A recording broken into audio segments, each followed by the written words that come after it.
ನಮ್ಮ ಲಾ ಎಕ್ಸಲೆನ್ಸ್ ಬೆಂಗಳೂರು ಪ್ರಸ್ತುತಪಡಿಸುವ daily news ಅನಾಲಿಸಿಸ್ಗೆ ಸ್ವಾಗತ. ಇವತ್ತಿನ 4th ಆಗಸ್ಟ್ 2026ರಲ್ಲಿ ಬಂದಿರುವಂಥ ಇಂಪಾರ್ಟೆಂಟ್ ಆರ್ಟಿಕಲ್ಸನ್ನು ನೋಡ್ಕೊಂಡು ಬರೋಣ. ಸೊ ಇವತ್ತಿನ ಮೊದಲ ಆರ್ಟಿಕಲ್ ಏನಪ್ಪ ಅಂತಂದರೆ, Glow lake India's 101st Ramsar site. ಏನಪ್ಪ ಅಂದರೆ, ಇತ್ತೀಚೆಗೆ ರಾಮ್ಸಾರಲ್ಲಿ 101ನೇ ರಾಮ್ಸಾರ್ ಸೈಟನ್ನು ಇನ್ಕ್ಲೂಡ್ ಮಾಡಲಾಗಿದೆ ಇಂಡಿಯಾದಿಂದ. ಅದು ಯಾವುದಪ್ಪ ಅಂದರೆ ಗ್ಲಾ ಲೇಕ್ ಅಂತ. ಎಲ್ಲಿದೆ ಇದು? Lohit district, Arunachal Pradesh. Lohit district in Arunachal Pradesh. It is the first Ramsar site in Arunachal Pradesh. Very important. ಇದೇನಪ್ಪ ಅಂದರೆ ಫೀಚರ್ಸ್ ಅಂದರೆ, ಫ್ರೆಶ್ ವಾಟರ್ ಲೇಕ್ ಇದೆ ಎಲ್ಲಿ ಅಂತಂದರೆ ಈಸ್ಟರ್ನ್ ಹಿಮಾಲಯಸಲ್ಲಿ. It is present in Kamlang tiger reserve and wild life sanctuary. So UPSCಯಲ್ಲಿ ಪ್ರಿಲಿಮ್ಸಲ್ಲಿ ಈ ರೀತಿಯಾದ ಕ್ವಶನ್ಸ್ ಜಾಸ್ತಿ ಕೇಳ್ತಾರೆ, ನೆನಪಿಟ್ಕೊಂಡಿರಿ. Glow lake it is in Arunachal Pradesh ಒಂದು ಪಾಯಿಂಟ್ ಆಯ್ತು ಅಂದರೆ, next it is in the vicinity of Kamlang tiger reserve ಅಂತ ಕೇಳ್ತಿರ್ತಾರೆ. ಅದಕ್ಕೆ ಈ ರೀತಿಯಂಥ ಪಾಯಿಂಟ್ಸ್ನ ನೆನಪಿಟ್ಕೊಳ್ಳಿ. ಸೊ ಎಲಿವೇಶನ್ ಅರೌಂಡ್ 1168 ಮೀಟರ್ಸ್ ಹೈಟಲ್ಲಿದೆ. ವಾಟರ್ ಸೋರ್ಸ್ ಎಲ್ಲಿಂದ ಬರುತ್ತಪ್ಪ ಅಂತಂದರೆ, fed by perennial mountain streams and it is surrounded by lush vegetation. ಇದೇನಪ್ಪ ಅಂತಂದರೆ ಬಯೋಡೈವರ್ಸಿಟಿ ವೈಸ್ ತುಂಬ ಇಂಪಾರ್ಟೆಂಟ್ ಲೇಕ್ ಅಂತ ಹೇಳ್ಬೋದು. ಯಾಕೆಂದರೆ ಓವರ್ 150 ಟ್ರೀ ಸ್ಪೀಸಸ್ ಇದೆ, 49 ಆರ್ಚಿಡ್ ಸ್ಪೇಸಸ್ ಇದೆ. ಇದೆಲ್ಲ ಇಲ್ಲಿ ಕಂಡುಬರುತ್ತೆ. And also it supports high altitude aquatic biodiversity, it including endangered species such as white bellied heron and clouded leopard ಎಲ್ಲ ಕೂಡ ಇಲ್ಲಿ ಕಂಡುಬರುತ್ತೆ. ಓಕೆ, ಸೊ ಸಿಗ್ನಿಫಿಕೆನ್ಸ್ ಏನಪ್ಪ ಅಂತಂದರೆ, it strengthens India's commitment to wetland conservation, enhance ಮಾಡುತ್ತೆ biodiversity ಪ್ರೊಟೆಕ್ಷನ್ನ, climate resilience through healthy fresh ವಾಟರ್ನ ಯಾವ ಥರ ಸಪೋರ್ಟ್ ಮಾಡೋದನ್ನು ಇಂಪಾರ್ಟೆಂಟ್ನ ಸಿಗ್ನಿಫಿಕೆನ್ಸ್ನ ತೋರಿಸಿಕೊಡುತ್ತೆ. ಸಸ್ಟೈನಬಲ್ ಮ್ಯಾನೇಜ್ಮೆಂಟ್ ಆಫ್ ವೆಟ್ಲ್ಯಾಂಡ್ಸ್ ಮತ್ತು ಲೋಕಲ್ ಲೈವ್ಲಿಹುಡ್ಸ್ನ ಯಾವ ಥರ ಮಾಡಬೇಕು ಅನ್ನೋದಕ್ಕೋಸ್ಕರ ಒಂದು ಎಕ್ಸಾಂಪಲ್ ಆಗಿ ಹೆಲ್ಪ್ ಆಗುತ್ತೆ. ಸೊ ಇಂಡಿಯಾದಲ್ಲಿ ಇವಾಗ ಟೋಟಲ್ 101 ಇದೆ. It are spread across 25 states, 4 union territories. Lakes, rivers, marshes, estuaries, mangroves ಎಲ್ಲದನ್ನು ಕವರ್ ಮಾಡ್ತೀವಿ. ಸೊ ಈ 101ರಲ್ಲಿ ಹೈಯೆಸ್ಟ್ ಇರುವಂಥದ್ದು 20 ಎಲ್ಲಿ ಅಂತಂದರೆ ತಮಿಳ್ನಾಡಲ್ಲಿ ಹೈಯೆಸ್ಟು. ನಮ್ಮ ಕರ್ನಾಟಕದಲ್ಲಿ 4 ರಾಮ್ಸರ್ ಸೈಟ್ ಇದೆ. KPSC ಓದ್ತಿರುವಂಥವ್ರಿಗೆ ವೆರಿ ಇಂಪಾರ್ಟೆಂಟ್ ಆಗುತ್ತೆ. ಸೊ ನಾನೇನು ಕೇಳ್ತೀನಿ ಅಂತಂದರೆ, ವಿಡಿಯೋ ನೋಡೋರಿಗೆ ವಿಡಿಯೋನ ಪಾಸ್ ಮಾಡಿ ನಮ್ಮ ಕರ್ನಾಟಕದಲ್ಲಿರುವಂಥ 4 ರಾಮ್ಸಾರ್ ಸೈಟ್ ಯಾವುದು ಅಂತ ಕಮೆಂಟ್ ಬಾಕ್ಸಲ್ಲಿ ಬರೀರಿ. 4 ರಾಮ್ಸಾರ್ ಸೈಟ್ಸ್ ಯಾವುದು ಅಂತ ಕಮೆಂಟ್ ಬಾಕ್ಸಲ್ಲಿ ಬರೀರಿ. ಓಕೆ, ರಾಮ್ಸರ್ ಕನ್ವೆನ್ಷನ್ ಬಗ್ಗೆ ಹೇಳ್ಬೇಕಂತಂದರೆ, it is an inter governmental treaty. ಏನು ಪ್ರೊವೈಡ್ ಮಾಡುತ್ತಪ್ಪ ಅಂತಂದರೆ, national action and international cooperation ಮಾಡೋದಕ್ಕೋಸ್ಕರ ಒಂದು ಫ್ರೇಮ್ವರ್ಕ್ನ ಪ್ರೊವೈಡ್ ಮಾಡುತ್ತೆ. ಯಾವುದಕ್ಕೆ? Conserve and ensure the wise use of wetlands and their resources. So ವೆಟ್ಲ್ಯಾಂಡ್ನ ಪ್ರೊಟೆಕ್ಟ್ ಮಾಡೋದಕ್ಕೋಸ್ಕರ ಒಂದು ಫ್ರೇಮ್ವರ್ಕ್ನ ಕೊಡುತ್ತೆ. ಇದನ್ನು ಯಾವಾಗ ಅಡಾಪ್ಟ್ ಮಾಡ್ಕೊಂಡಿದ್ರು ಅಂದರೆ 1971ರಲ್ಲಿ in the city of Ramsar in ಇರಾನಲ್ಲಿ ಅಡಾಪ್ಟ್ ಮಾಡ್ಕೊಂಡಿದ್ರು. ಇದು ಫೋರ್ಸಿಗೆ ಬಂದಿದ್ದು 1975ರಲ್ಲಿ. It is the first inter governmental agreement focused exclusively on a specific ecosystem. ಆ ಎಕೋಸಿಸ್ಟಮ್ ಯಾವುದು? Wetlands. Very important. It is the first inter governmental agreement focusing upon exclusively a single specific ecosystem. ಯಾವುದಪ್ಪ ಅಂದರೆ Ramsar convention. Ramsar convention. Okay, ಇದರಲ್ಲಿ 3 important pillars ಇದೆ. Conservation of wetlands. First pillar ಏನಪ್ಪ ಅಂತಂದರೆ conservation of wetlands of international importance, promotion of wise use of all wetlands within the country's territory. 3ನೇ ಅಂಥದ್ದು international cooperation and shared wetland ecosystem ಅಂತ. Okay, ಇದರ ಜೊತೆಗೆ Ramsar ಸೈಟ್ಸಲ್ಲಿ ಇನ್ನೊಂದು ಬರುತ್ತೆ, ಮಾಂಟ್ರಿಯೆಕ್ಸ್ record ಅಂತ ಬರುತ್ತೆ. ಮಾಂಟ್ರಿಯೆಕ್ಸ್ ರೆಕಾರ್ಡ್ ಅಂದರೆ ಇದರಲ್ಲಿರುವಂಥ ರಾಮ್ಸರ್ ಸೈಟ್ಸಲ್ಲಿರುವಂಥ ವೆಟ್ಲ್ಯಾಂಡ್ಸಿಗೆ ಯಾವುದಕ್ಕೆ ಅತಿ ಹೆಚ್ಚು ಥ್ರೆಟ್ ಇದೆ, ನಶಿಸಿ ಹೋಗುವಂಥ ಥ್ರೆಟ್ ಯಾವುದಕ್ಕಿದೆ, ಅವನ್ನು ಮಾಂಟ್ರಿಯೆಕ್ಸ್ ರೆಕಾರ್ಡಲ್ಲಿ ಇನ್ಕ್ಲೂಡ್ ಮಾಡಿರ್ತಾರೆ. ಇಂಡಿಯಾದಲ್ಲಿ 2 ಇದೆ. ಒಂದು ಕಿಯೋಲಾದಿಯೋ ನ್ಯಾಷನಲ್ ಪಾರ್ಕ್ ಅಂತ ಬರುತ್ತೆ, ಎಲ್ಲಿ? ರಾಜಸ್ಥಾನದಲ್ಲಿ. ಇನ್ನೊಂದು ಲೋಕ್ಟಾಕ್ ಲೇಕ್ ಅಥವಾ ನ್ಯಾಷನಲ್ ಪಾರ್ಕ್ ಅಂತ ಕರೀತಾರೆ. ಇದೆಲ್ಲಿ ಅಂತಂದರೆ ಮಣಿಪುರಲ್ಲಿ. Okay, so this is about first article. Second article ಯಾವಪ್ಪ ಅಂತಂದರೆ, ದ ಹಿಂದೂಲ್ಲಿ ಬಂದಿರುವಂಥ ಎಡಿಟೋರಿಯಲ್, ವೆರಿ ಇಂಪಾರ್ಟೆಂಟ್ ಎಡಿಟೋರಿಯಲ್. ಯಾವುದ್ರ ಬಗ್ಗೆ ಮಾತಾಡುತ್ತೆ ಅಂದರೆ, critical minerals. Critical minerals the foundation of India's industrial and strategic future ಅಂತ. ಸೊ ಇದರಲ್ಲಿ ಏನು ಮಾತಾಡ್ತಿದ್ದಾರೆ ಅಂತಂದರೆ, ಕ್ರಿಟಿಕಲ್ ಮಿನರಲ್ಸ್ ಇಂಪಾರ್ಟೆನ್ಸ್ ಏನು, ಇದರಲ್ಲಿ ಸದ್ಯಕ್ಕಿರುವಂಥ ಗ್ಲೋಬಲ್ ಸಪ್ಲೈ ಪಿಕ್ಚರ್ ಏನು, ಮುಂದೆ ಆಗುವಂಥ ಇದರ ಇಂಪ್ಲಿಕೇಶನ್ಸ್ ಏನಂತ ಹೇಳ್ತಾ ಇದ್ದಾರೆ. ಸೊ ನೋಡಿಕೊಂಡು ಬರೋಣ. ಯಾಕೆ ಕ್ರಿಟಿಕಲ್ ಮಿನರಲ್ಸ್ ಅಷ್ಟೊಂದು ಮ್ಯಾಟ್ರ್ ಆಗುತ್ತೆ ನಮಗೆ ಅಂತಂದರೆ, ಯಾಕೆ ಎಲ್ಲರೂ ಕ್ರಿಟಿಕಲ್ ಮಿನರಲ್ಸ್ ಅಂತಾರೆ ಅಂತಂದರೆ, critical minerals are very essential for clean energy transition, electric vehicles, batteries, semiconductors, defence, electronics, AI, renewable power and advanced manufacturing. ಏನಪ್ಪ ಅಂತಂದರೆ ಡೀಪ್ ಟೆಕ್ನಾಲಜಿ ಅಂತ ಹೇಳ್ತೀವಿ. ಡೀಪ್ ಟೆಕ್ನಾಲಜಿ ಎಲ್ಲದಕ್ಕೂ ಬೇಕಾಗಿರುವಂಥ ರಾ ಮೆಟೀರಿಯಲ್ಸ್ ಯಾವುದಪ್ಪ ಅಂತಂದರೆ ಕ್ರಿಟಿಕಲ್ ಮಿನರಲ್ಸ್. ಸೊ ನೀವು ಈ ಡೀಪ್ ಟೆಕ್ನಾಲಜಿನ ಇಂಪ್ರೂವ್ ಮಾಡಬೇಕಂತಂದರೆ ನಿಮ್ಗೆ ಬೇಕಾಗಿರೋದೇನು critical minerals. So critical minerals ಇಲ್ಲ ಅಂತಂದರೆ ಡೀಪ್ ಟೆಕ್ನಾಲಜಿ ಯಾವ ಥರ ಇಂಪ್ರೂವ್ ಮಾಡೋಕ್ಕಾಗುತ್ತೆ, ಮಾಡೋದಕ್ಕಾಗೋದಿಲ್ಲ. ಹಾಗಾಗಿ ಕ್ರಿಟಿಕಲ್ ಮಿನರಲ್ಸ್ ಇಂಪಾರ್ಟೆಂಟ್ ಆಗುತ್ತೆ. Rising demand due to decarbonisation and digitalisation. ಇನ್ನೊಂದೇನಪ್ಪ ಅಂತಂದರೆ ಎನರ್ಜಿ ಟ್ರಾನ್ಸಿಷನ್ಗೆ, ಅದು ಕ್ಲೀನ್ ಎನರ್ಜಿ ಟ್ರಾನ್ಸಿಷನ್ಗೆ green technology very important. So globally ಎಲ್ಲರೂ ಕ್ಲೈಮೇಟ್ ಚೇಂಜ್ ವಿರುದ್ಧ ಹೊರಡೋದಕ್ಕೋಸ್ಕರ ಗ್ರೀನ್ ಟೆಕ್ನಾಲಜಿನ ಪ್ರಮೋಟ್ ಮಾಡ್ತಾ ಇದ್ದಾರೆ. ಸೊ ಗ್ರೀನ್ ಟೆಕ್ನಾಲಜಿ ಪ್ರಮೋಟ್ ಮಾಡಿದರೆ ಯಾವುದ್ರ ಮೇಲೆ ಡಿಮ್ಯಾಂಡ್ ಜಾಸ್ತಿ ಆಗುತ್ತೆ? Obviously the critical minerals. ಯಾಕೆ? They are the raw materials for clean energy transition. Next, but control over these minerals is equal to industrial competitiveness and geopolitical powers. ಯಾವ ದೇಶ ಈ critical minerals ಮೇಲೆ ಕಂಟ್ರೋಲ್ ಮಾಡುತ್ತೆ, ಆ ದೇಶ ಗ್ಲೋಬಲ್ ಕಾಂಪಿಟೇಷನ್ ಮತ್ತು global ಜಿಯೋಪೊಲಿಟಿಕಲ್ ಪವರ್ನ control ಮಾಡ್ದಂಗೆ ಆಗುತ್ತೆ. ಸೊ ಹಾಗಾಗಿನೇ ಇವಾಗ ಈ ಆರ್ಟಿಕಲ್ ಇದೆ. ಸೊ ಕೆಲವೊಂದು ಇಂಪಾರ್ಟೆಂಟ್ ಕ್ರಿಟಿಕಲ್ ಮಿನರಲ್ಸ್ ಯಾವುದಪ್ಪ ಅಂತಂದರೆ lithium, cobalt, nickel, graphite, copper and rare earth elements. ಇದೆಲ್ಲದೂ ಕೂಡ ಕ್ರಿಟಿಕಲ್ ಮಿನರಲ್ಸ್ ಆಗುತ್ತೆ. ಯಾಕಪ್ಪ ಇವಾಗ ಕ್ವಶನ್ಸ್ ರೈಸ್ ಆಗಿರೋದು ಅಂತಂದರೆ it is because of the global supply picture. ಏನಪ್ಪ ಅಂತಂದರೆ refining of this critical minerals is highly concentrated. ಏನಂತಂದರೆ ವರ್ಲ್ಡಲ್ಲಿ top 3 refining countries account for 86% in 2024. ಅಂದರೆ ಓವರಾಲ್ ಆಗಿ 100% ಕ್ರಿಟಿಕಲ್ ಮಿನರಲ್ಸ್ ರಿಫೈನ್ ಆಗ್ತಾಯಿದೆ ಅಂತಂದರೆ ಅದರಲ್ಲಿ 86% ಯಾರ್ದು? Only 3 countries. ಅದರಲ್ಲೂ ಕೂಡ China is the dominating player here, leading refiner in 19 out of 20 strategic minerals. So ಇದರಲ್ಲಿ ಡಾಮಿನೇಷನ್ ಯಾವ್ದಿದೆ? ಚೈನಾದಿದೆ. ಸೊ ಓವರಾಲ್ ಆಗಿ ವರ್ಲ್ಡಲ್ಲಿ ಮಾರ್ಕೆಟ್ ಶೇರ್ ಎಷ್ಟಿದೆ ಅಂದರೆ 70% ಇದೆ. So we are heavily dependent upon China. Next, incremental supply is tied to few nodes. ಯಾಕೆಂದರೆ ಇವಾಗ ಇಂಡೋನೇಷ್ಯಾ ಕನ್ಸಿಡರ್ ಮಾಡಿದರೆ nickel completely dominated by Indonesia. China consider ಮಾಡಿದರೆ ಕೋಬಾಲ್ಟ್, ಗ್ರಾಫೈನ್ ಮತ್ತು ರೇರ್ ಅರ್ತ್ ಮೆಟಲ್ಸ್ ಎಲ್ಲ ಯಾರು ಡಾಮಿನೇಟ್ ಮಾಡ್ತಾ ಇದ್ದಾರೆ? ಚೈನಾದವರು ಡಾಮಿನೇಟ್ ಮಾಡ್ತಾ ಇದ್ದಾರೆ. ಸೊ ಗ್ಲೋಬಲ್ ಸಪ್ಲೈ ಪಿಕ್ಚರ್ಸಲ್ಲಿ ಡಿಪೆಂಡೆನ್ಸ್ ಆನ್ ಫ್ಯೂ ಕಂಟ್ರೀಸ್ ಜಾಸ್ತಿ ಆಗ್ತಾ ಇದೆ. ಅದಕ್ಕೆ ಏನು ಹೇಳ್ತಾರೆ ಅಂದರೆ mineral security is becoming as important as oil once was ಅಂತ. ಅವಾಗಿನ ಕಾಲದಲ್ಲಿ ಆಯಿಲ್ನ ಯಾರು ಡೊಮಿನೇಟ್ ಮಾಡ್ತಾಯಿದ್ರು? ವೆಸ್ಟ್ ಏಷ್ಯನ್ ಕಂಟ್ರೀಸ್ ಅಷ್ಟೇ ಡಾಮಿನೇಟ್ ಮಾಡ್ತಾಯಿದ್ರು. ಹಾಗಾಗಿ ಅವರು ಜಿಯೋಪೊಲಿಟಿಕಲ್ ಪವರ್ನ ಎಂಜಾಯ್ ಮಾಡಿದರು. ಇವಾಗ ಈ ಆಯಿಲ್ನ ಏನು ರಿಪ್ಲೇಸ್ ಮಾಡ್ತಾಯಿದೆ? ಕ್ರಿಟಿಕಲ್ ಮಿನರಲ್ಸ್ ರಿಪ್ಲೇಸ್ ಮಾಡ್ತಾ ಇದೆ. ಸೊ ಇದನ್ನ ನಂಬ್ಕೊಂಡಿರುವಂಥ ಕಂಟ್ರೀಸ್ ಅಥವಾ ಇದನ್ನು ಡಾಮಿನೇಟ್ ಮಾಡ್ತಿರುವಂಥ ಕಂಟ್ರೀಸ್ ಜಿಯೋಪೊಲಿಟಿಕ್ಸ್ನ ಡಾಮಿನೇಟ್ ಮಾಡುತ್ತೆ. ನೆಕ್ಸ್ಟ್, ಅದರ ಜೊತೆಗೆ ರೀಸೆಂಟಾಗಿ ಜಿಯೋಪೊಲಿಟಿಕಲ್ ರಿಸ್ಕ್ ಮತ್ತು ಇದಕ್ಕೋಸ್ಕರ ಇರುವಂಥ ಡಿಮ್ಯಾಂಡ್ ಜಾಸ್ತಿ ಆಗ್ತಾಯಿದೆ. ಯಾಕೆ ಅಂತಂದರೆ ಎಕ್ಸಾಂಪಲ್ ಕೊಟ್ಟಿದ್ದಾರೆ. ಕಾಪರ್ ಕನ್ಸಿಡರ್ ಮಾಡಿದರೆ 2035ಕ್ಕೆ ಟೋಟಲ್ ಡಿಮ್ಯಾಂಡ್ ಎಷ್ಟಿರುತ್ತೆ? ಆ ಡಿಮ್ಯಾಂಡ್ಗಿಂತ 30% ಕಡಿಮೆ ಡಿಮ್ಯಾಂಡ್ ಸಪ್ಲೈ ಆಗುತ್ತೆ ಅಂತ ಹೇಳ್ತಾ ಇದ್ದಾರೆ. ಲಿಥಿಯಮ್ 2030ರಲ್ಲಿ ಬೇಕಾಗಿರುವಂಥ ಡಿಮ್ಯಾಂಡ್ಗಿಂತ ಡೆಫಿಸಿಟ್ ಜಾಸ್ತಿ ಆಗ್ತದೆ ಅಂತ ಹೇಳ್ತಾ ಇದ್ದಾರೆ. Rare earth demands to rise sharply. ಎಲ್ಲದಕ್ಕೂ ಕೂಡ ಡಿಮ್ಯಾಂಡ್ ಜಾಸ್ತಿ ಆಗ್ತಾಯಿದೆ. ಯಾಕೆ? ಸ್ಟಾರ್ಟಿಂಗಲ್ಲಿ ಹೇಳ್ದಂಗೆ ಡೀಪ್ ಟೆಕ್ನಾಲಜಿ ಮೇಲೆ ಎಲ್ಲರೂ ಫೋಕಸ್ ಮಾಡ್ತಾ ಇದ್ದಾರೆ. ಗ್ರೀನ್ ಟ್ರಾನ್ಸಿಷನ್ ಮೇಲೆ ಎಲ್ಲರೂ ಫೋಕಸ್ ಮಾಡ್ತಾ ಇದ್ದಾರೆ. ಸೊ ಅದ್ರ ಮೇಲೆ ಫೋಕಸ್ ಮಾಡಿದರೆ ಆಬ್ವಿಯಸ್ಲಿ ಏನಾಗುತ್ತೆ? ಅದರ ರಾ ಮಟೀರಿಯಲ್ಸ್ ಅಂದರೆ ಕ್ರಿಟಿಕಲ್ ಮಿನರಲ್ಸ್ ಡಿಮ್ಯಾಂಡ್ ಜಾಸ್ತಿ ಆಗ್ತಾ ಹೋಗುತ್ತೆ. ಜಿಯೋಪೊಲಿಟಿಕಲ್ ರಿಸ್ಕ್ ಏನಪ್ಪ ಅಂತಂದರೆ China's 2025 rare earth export controls raised concerns. ಏನು ಮಾಡಿದರೆ ಅಂತ 2025ರಲ್ಲಿ ಎಲ್ಲ ಕಂಟ್ರೀಸ್ ಕೂಡ ಗ್ರೀನ್ ಟೆಕ್ನಾಲಜಿ ಬಗ್ಗೆ ಫೋಕಸ್ ಮಾಡುವಾಗ, ಡೀಪ್ ಟೆಕ್ನಾಲಜಿ ಮೇಲೆ ಫೋಕಸ್ ಮಾಡುವಾಗ ಚೈನಾದವ್ರು ಏನು ಮಾಡಿದ್ರು ಅಂದರೆ ರೇರ್ ಅರ್ತ್ ಎಲಿಮೆಂಟ್ಸ್ ಅಥವಾ ಕ್ರಿಟಿಕಲ್ ಮಿನರಲ್ಸ್ ಎಕ್ಸ್ಪೋರ್ಟ್ ಮಾಡೋದ್ರ ಮೇಲೆ ಬ್ಯಾನ್ ಮಾಡಿದ್ರು. ಅದರಿಂದ ಆಬ್ವಿಯಸ್ಲಿ ಏನಾಯಿತು? ಯಾವ ಕಂಟ್ರೀಸ್ ಈ ಕ್ರಿಟಿಕಲ್ ಮಿನರಲ್ಸ್ ಚೈನಾದಿಂದ ಬರುವಂಥ ಕ್ರಿಟಿಕಲ್ ಮಿನರಲ್ಸ್ ಮೇಲೆ ಡಿಪೆಂಡ್ ಆಗಿದ್ರಲ್ಲ, ಅವರೆಲ್ಲರ ಎಕಾನಮಿ ಮೇಲೆ ಒಂದು ಹೊಡೆತ ಕೊಟ್ಟಂಗಾಯಿತು. ಹಾಗಾಗಿ ಚೈನಾದವರು ಕ್ರಿಟಿಕಲ್ ಮಿನರಲ್ಸನ್ನು ಸ್ಟ್ರಾಟಜಿಕ್ಕಾಗಿ ಯೂಸ್ ಮಾಡಿಕೊಂಡ್ರು, ತಮ್ಮ ಸ್ಟ್ರಾಟಜಿಕ್ ಅಡ್ವಾಂಟೇಜ್ಗಾಗಿ ಯೂಸ್ ಮಾಡಿಕೊಂಡ್ರು, ಒಂದು ರೀತಿಯಾಗಿ ವೆಪನ್ನಾಗಿ ಯೂಸ್ ಮಾಡಿಕೊಂಡ್ರು.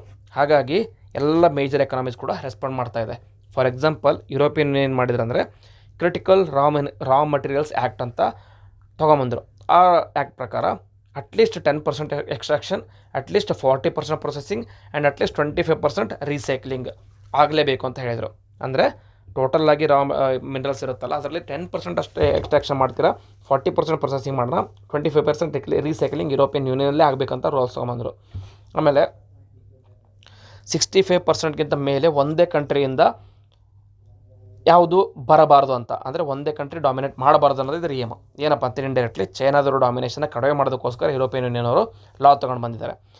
US ಕೂಡ ಅದೇ ಥರ. US ಏನು ಮಾಡ್ತಾ ಇದೆ ಅಂದರೆ they are diversifying the supply chains through partnerships ಯಾವ್ಯಾವ ಕಂಟ್ರೀಸಲ್ಲಿ ರಾ ಮೆಟೀರಿಯಲ್ಸ್ ಇಂಪಾರ್ಟೆಂಟ್ ಇದೆ, ಸೆಂಟ್ರಲ್ ಏಷ್ಯನ್ ಕಂಟ್ರಿ ಆಗಲಿ, ಸೌತ್ ಅಮೆರಿಕನ್ ಕಂಟ್ರಿ ಆಗಲಿ, ವೆಸ್ಟ್ ಏಷ್ಯಾ ಆಗಲಿ, ಆಫ್ರಿಕನ್ ಕಂಟ್ರಿ ಆಗಲಿ, ಯಾರ ಹತ್ರ ರಾ ಮೆಟೀರಿಯಲ್ಸ್ ಇದೆ ಅವರೆಲ್ಲರ ಹತ್ರ ಕೂಡ ಪಾರ್ಟ್ನರ್ಶಿಪ್ನ ರೈಸ್ ಮಾಡ್ಕೋತಾ ಇದೆ ಯಾರು, US ಎದವರು. ನೆಕ್ಸ್ಟ್ ಇಂಡಿಯಾದೇನಪ್ಪ ಅಂತಂದರೆ, ಇಂಡಿಯಾದಲ್ಲೂ ಕೂಡ ಇದಕ್ಕೆ ಡಿಮ್ಯಾಂಡ್ ಜಾಸ್ತಿ ಆಗ್ತಾಯಿದೆ. ಯಾಕೆ ಅಂತಂದರೆ under the net zero scenario 2020 net zero achievement ಮಾಡಬೇಕಂತ ಪಂಚಮಿತ್ರ ಇನಿಷಿಯೇಟಿವಲ್ಲಿ ಆಲ್ರೆಡಿ ಪ್ರಧಾನಮಂತ್ರಿ ಮೋದಿಯವರು ಅನೌನ್ಸ್ ಮಾಡಿದ್ದಾರೆ. ಪಂಚಮಿತ್ರ ಇನಿಷಿಯೇಟಿವ್ ಅಥವಾ ನ್ಯಾಷನಲಿ ಡಿಟರ್ಮೆಂಡ್ ಕಾಂಟ್ರಿಬ್ಯೂಷನ್ಸಲ್ಲಿ.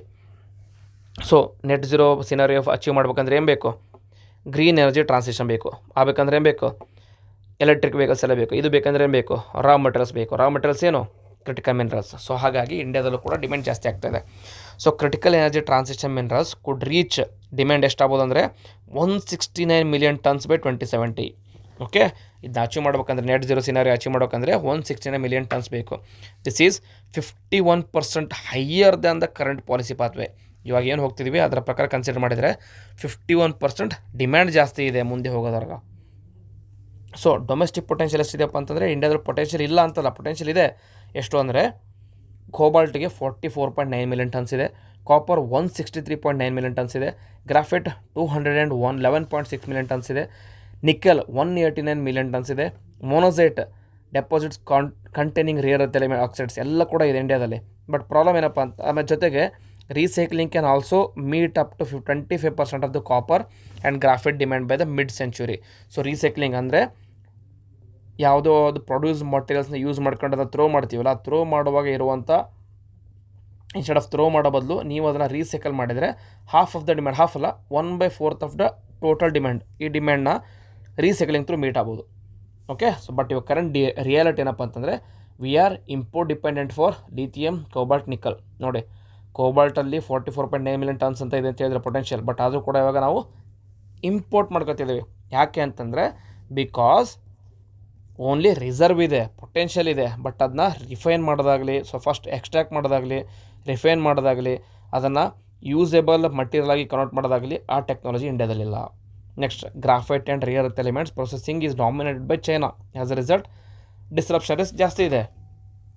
ಇನ್ನೊಂದೇನಂತಂದರೆ ರಿಸರ್ವ್ಸ್ ಇದೆ ಅಂದ ತಕ್ಷಣ ಸಪ್ಲೈ ಸೆಕ್ಯೂರಿಟಿ ಇದೆ ಅಂತಲ್ಲ. ಯಾಕೆ ಅಂತಂದರೆ ಆಗಲೇ ಹೇಳ್ದಂಗೆ ರಿಸರ್ವ್ ಇದ್ದರೂ ಕೂಡ ಎಕ್ಸ್ಟ್ರಾಕ್ಷನ್, ರಿಫೈನೇಷನ್ ಆ್ಯಂಡ್ ಯೂಸೇಬಲ್ ಫಾರ್ಮ್ಯಾಟಲ್ಲಿ ಕನ್ವರ್ಟ್ ಮಾಡೋದು ತುಂಬ ಕಷ್ಟ. ದೆನ್ ಕ್ರಿಟಿಕಲ್ ಗ್ಯಾಪ್ ಎಲ್ಲಿದೆ ಇಂಡಿಯಾದಲ್ಲಿ ಅಂತಂದರೆ ಪ್ರೊಸೆಸಿಂಗ್ ಆ್ಯಂಡ್ ರಿಫೈನಿಂಗಲ್ಲಿ ಗ್ಯಾಪ್ ಇದೆ. Where value and vulnerability lies. ಏನಪ್ಪ ಅಂತಂದರೆ processing capacity is the biggest bottleneck in India. India has bulk mineral experience but lacks high purity critical mineral production. Very important, high purity critical minerals produce ಮಾಡೋದು ಇಂಡಿಯಾದಲ್ಲಿ ಕಡಿಮೆ ಇದೆ. Compare ಮಾಡಿದರೆ ಚೈನಾಗೆ 2024ರಲ್ಲಿ 90% of the rare earth ಎಲಿಮೆಂಟ್ಸ್ನ processings was done in China. ವರ್ಲ್ಡಲ್ಲಿ compare ಮಾಡಿದರೆ 75% ಆಫ್ ಕೋಬಾಲ್ಟ್ ಪ್ರೊಸೆಸಿಂಗ್ ಎಲ್ಲಾಯಿತು China, 70% of the lithium chemicals ಎಲ್ಲಾಯಿತು ಚೈನಾ. ಯಾಕೆ ಅಂದರೆ ಪ್ರೊಸೆಸಿಂಗ್ ಕೆಪಾಸಿಟಿ ಮೇಲೆ ಫೋಕಸ್ ಮಾಡಿ ಅವರು ಅದನ್ನು ಇಂಪ್ರೂವ್ ಮಾಡಿದ್ದಾರೆ. Why mid stream capability matters ಆಗುತ್ತೆ ಅಂತಂದರೆ, ಮಿಡ್ ಸ್ಟ್ರೀಮ್ ಕ್ಯಾಪಬಿಲಿಟಿ ಅಂದರೆ ಪ್ರೊಸೆಸಿಂಗ್, ರಿಫೈನೇಷನ್ ಮತ್ತು ಟ್ರಾನ್ಸ್ಫರ್ ಯಾಕೆ ಇಂಪಾರ್ಟೆಂಟ್ ಆಗುತ್ತೆ ಅಂದರೆ, it enables participation in the supply chain realignment. Okay, supply chain ರಿಯಲೈನ್ಮೆಂಟಲ್ಲಿ you become a player, important player ಆಗಿ ವರ್ಕ್ ಮಾಡೋಕ್ಕೆ ಸ್ಟಾರ್ಟ್ ಮಾಡ್ತೀರಾ. ಎದರ್ ರಾ ಮೆಟೀರಿಯಲ್ಸ್ ಇರಬೇಕು, ಅದನ್ನು ಎಕ್ಸ್ಟ್ರಾಕ್ಷನ್ ಮಾಡೋದು ಗೊತ್ತಿರಬೇಕು, ರಿಫೈನಿಂಗ್ ಮಾಡೋದು ಗೊತ್ತಿರಬೇಕು, ಅಥವಾ ಇಲ್ಲ ಅಂತಂದರೆ ಅದನ್ನು ರಿಯೂಸಬಲ್ ಫಾರ್ಮೆಟಲ್ಲಿ ಕನ್ವರ್ಟ್ ಮಾಡೋದು ಟೆಕ್ನಾಲಜಿ ಇರಬೇಕು. ಅದರಲ್ಲಿದ್ದರೆ ಸಪ್ಲೈ ಚೈನಲ್ಲಿ you are be also part of that particular supply chain. Supply ಚೈನಲ್ಲಿ ಮೆಂಬರ್ ಆಗಿದ್ದರೆ ಏನಾಗುತ್ತೆ, ಜಾಬ್ ಕ್ರಿಯೇಟ್ ಮಾಡುತ್ತೆ, ಇನ್ವೆಸ್ಟ್ಮೆಂಟ್ ಬರೋಕ್ಕೆ ಸ್ಟಾರ್ಟ್ ಆಗುತ್ತೆ, ಟೆಕ್ನಾಲಜಿಯಲ್ಲಿ ಲೀಡರ್ಶಿಪ್ ಇಂಪ್ರೂವ್ ಆಗ್ತಾ ಹೋಗುತ್ತೆ. ಜೊತೆಗೆ ಇಂಪೋರ್ಟ್ ಡಿಪೆಂಡೆನ್ಸಿ ಕೂಡ ಕಡಿಮೆ ಆಗುತ್ತೆ, ಇದರಿಂದ ಜಿಯೋ ಪೊಲಿಟಿಕಲ್ ರಿಸ್ಕ್ ಕೂಡ ಕಡಿಮೆ ಆಗುತ್ತೆ. ಹಾಗಾಗಿ focus should be on mid stream ಕ್ಯಾಪಬಿಲಿಟಿನ ಇಂಪ್ರೂವ್ ಮಾಡೋದಕ್ಕೆ ಫೋಕಸ್ ಇರಬೇಕು. ಸ್ಟ್ರಕ್ಚರಲ್ ಕನ್ಸ್ಟೆಂಟ್ಸ್ ಏನಪ್ಪ ಇಂಡಿಯಾದಲ್ಲಿ ಅಂತಂದರೆ, ಒಂದು ಎಕ್ಸ್ಪ್ಲೋರೇಷನ್ ಇದೆಯಲ್ಲ ಅದು ಇನ್ನೂ ತುಂಬ ಕೆಳ ಹಂತದಲ್ಲಿದೆ. Then geological data very limited ಇದೆ. ಫಸ್ಟ್ ಡಾಟಾ ಇದ್ದರೆ ತಾನೇ ಪ್ರಾಪರಾಗಿ ಎಕ್ಸ್ಪ್ಲೋರೇಷನ್ ಮಾಡೋಕ್ಕಾಗುತ್ತೆ, ಡಾಟಾನೇ ಇಲ್ಲ ಅಂದರೆ ಎಲ್ಲಿಂದ ಎಕ್ಸ್ಪ್ಲೋರೇಷನ್ ಮಾಡೋಕ್ಕಾಗುತ್ತೆ. Next regulatory clearances can be time consuming. ಇಂಡಿಯಾದಲ್ಲಿ ಇದೊಂದು ರೆಗ್ಯುಲೇಟರಿ ಕೊಲೆಸ್ಟ್ರಾಲ್ ಅಂತ ಹೇಳ್ತಾರೆ. ರೆಗ್ಯುಲೇಟರಿ ಕೊಲೆಸ್ಟ್ರಾಲ್ ಅಂತಂದರೆ ಯಾವುದೇ ಒಂದು ಪ್ರೊಸೆಸ್ನ ಕಂಟಿನ್ಯೂ ಮಾಡೋಕಂತಂದರೆ ತುಂಬ ಟೈಮ್ ತೊಗೋತಾರೆ. ಯಾಕೆಂತಾರೆ ಬಿಕಾಸ್ ಆಫ್ ರೆಗ್ಯುಲೇಟರಿ ಕೊಲೆಸ್ಟ್ರಾಲ್. ಅಂದರೆ ನಮ್ಮ ಅಡ್ಮಿನಿಸ್ಟ್ರೇಟರ್ ಇದ್ದಾರಲ್ಲ ತುಂಬ ಇನ್ಎಫಿಷಿಯೆಂಟಾಗಿ ಕೆಲಸ ಮಾಡ್ತಾರೆ. ಓಕೆ, ಸಾರಿ. ನೆಕ್ಸ್ಟ್ ಇದಾದಮೇಲೆ ಅಂತಂದರೆ ಪ್ರೈವೇಟ್ ಪಾರ್ಟಿಸಿಪೇಷನ್ ತುಂಬ ಲಿಮಿಟೆಡ್ ಇದೆ. ಚೈನಾ ಬೇರೆ ಕಂಟ್ರೀಸಲ್ಲಿ ಗೌರ್ಮೆಂಟ್ ಇಂಪಾರ್ಟೆಂಟ್ ಅಥವಾ ಇನ್ವಾಲ್ವ್ಮೆಂಟ್ ತುಂಬ ಜಾಸ್ತಿ ಇದೆ, ಜೊತೆಗೆ ಪ್ರೈವೇಟವರು ಕೂಡ ಇನ್ವಾಲ್ವ್ ಆಗ್ತಾ ಇದ್ದಾರೆ. ಇಂಡಿಯಾದಲ್ಲಿ ಅದೊಂದು ಮಿಸ್ಸಿಂಗ್ ಇದೆ. ರೀಸೆಂಟಾಗಿ ಪ್ರೈವೇಟೈಸೇಷನ್ ಆಫ್ ಸ್ಪೇಸ್ ಇಂಡಸ್ಟ್ರಿ ಮಾಡಿದಾಗ ಪ್ರೈವೇಟ್ ಇಂಡಸ್ಟ್ರಿ ಕೂಡ ಸ್ಪೇಸಲ್ಲಿ ಇನ್ವಾಲ್ವ್ ಸ್ಟಾರ್ಟ್ ಮಾಡಿದ್ರು. ಆವಾಗ ರಿಸರ್ಚ್ ಆ್ಯಂಡ್ ಡೆವಲಪ್ಮೆಂಟ್ ಆಗಲಿ ಎಲ್ಲ ಇಂಪ್ರೂವ್ ಆಗ್ತದೆ ಅದರಲ್ಲಿ ಸ್ಪೇಸ್ ಟೆಕ್ನಾಲಜಿಯಲ್ಲಿ. ಅದೇ ಥರ ಇದರಲ್ಲೂ ಕೂಡ ಇಂಪ್ರೂವ್ಮೆಂಟ್ ಆಗಬೇಕಂದ್ರೆ ಯಾರ ರೋಲ್ ಇಂಪಾರ್ಟೆಂಟ್ ಇದೆ? ಪ್ರೈವೇಟ್ ಅವರ ರೋಲ್ ಇಂಪಾರ್ಟೆಂಟ್ ಇದೆ. Then remote region project economies are very challenge. Normally critical minerals ಮಾಡಬೇಕಂತಂದ್ರೆ ಎಕ್ಸ್ಟ್ರಾಕ್ಟ್ ಮಾಡಬೇಕಂದ್ರೆ ಅವ್ರು ರಿಮೋಟ್ ಏರಿಯಾದಲ್ಲಿ ಇರುತ್ತೆ. ಸೊ ಅಲ್ಲಿಂದ ಎಕ್ಸ್ಟ್ರಾಕ್ಟ್ ಮಾಡಿ ರಿಫೈನ್ ಮಾಡಿ ಕಳಿಸೋದೆಲ್ಲ ಒಂದು ಚಾಲೆಂಜಿಂಗ್ ಇಶ್ಯೂನೇ ಅಂತ ಹೇಳ್ಬೋದು.